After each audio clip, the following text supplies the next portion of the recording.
Merci, Monsieur le Président. Alors, je ne sais pas quelle est la motivation réelle et profonde d'avoir nommé mon père dans ses travaux professionnels par votre vice-président, mais j'ai envie de dire peu importe, parce que du coup, la vie de ce père, Yves Chalas, est un bon exemple.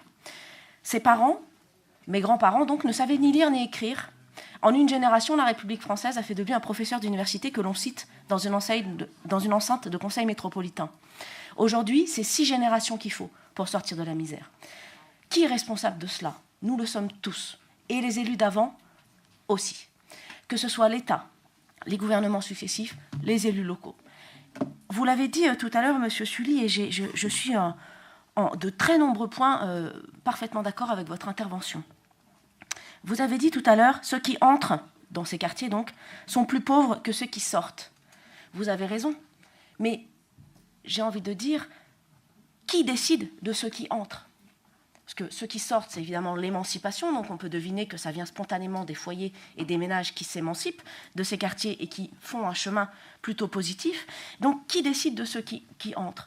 Eh bien, il y a quand même les commissions d'attribution des logements sociaux, qui sont de la responsabilité de nous tous, localement. Il y a le PLH et la répartition géographique des logements sociaux et les enjeux de mixité sociale dont on entend parler depuis des années. Mais moi, je vais vous le dire, ici, comme je le dis au gouvernement et dans ma majorité, on n'est pas toujours d'accord, c'est une réalité. Ça fait 40 ans que dans les QPV, on injecte des milliards d'euros avec les résultats que l'on constate aujourd'hui. Alors certes, sans cet argent, et je vous rejoins, Monsieur le maire, ça aurait pu être bien pire, mais on ne le saura jamais. Et quoi qu'il en soit aujourd'hui, les conditions de vie ne sont pas satisfaisantes par rapport aux habitants. Je le vois encore dans les dossiers d'ANRU dont on va discuter en conseil ici et en conseil municipal. Des millions, des milliards injectés dans l'ANRU, là encore pour refaire des espaces publics, des façades. Or, les habitants aujourd'hui ont besoin de soutien pour améliorer l'intérieur de leur logement, ils nous le disent, pour améliorer leurs conditions de vie et notamment l'espoir qu'ils ont dans l'avenir de leurs enfants. L'accès à l'emploi, à la formation, l'égalité des chances. Tiens, l'égalité des chances. Qui a la compétence pour l'égalité des chances? Au périscolaire, dans les crèches, pour l'accompagnement aux devoirs, pour les petits déjeuners gratuits éventuellement financés en partie par l'État. C'est bien là encore les élus locaux.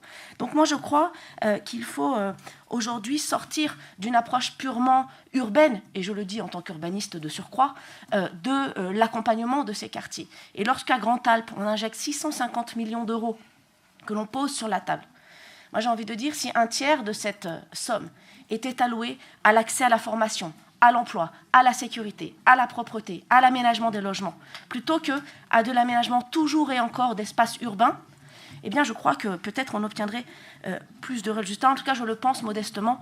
Peut-être qu'un jour, je pourrai le voir ou en tout cas l'accompagner. Merci.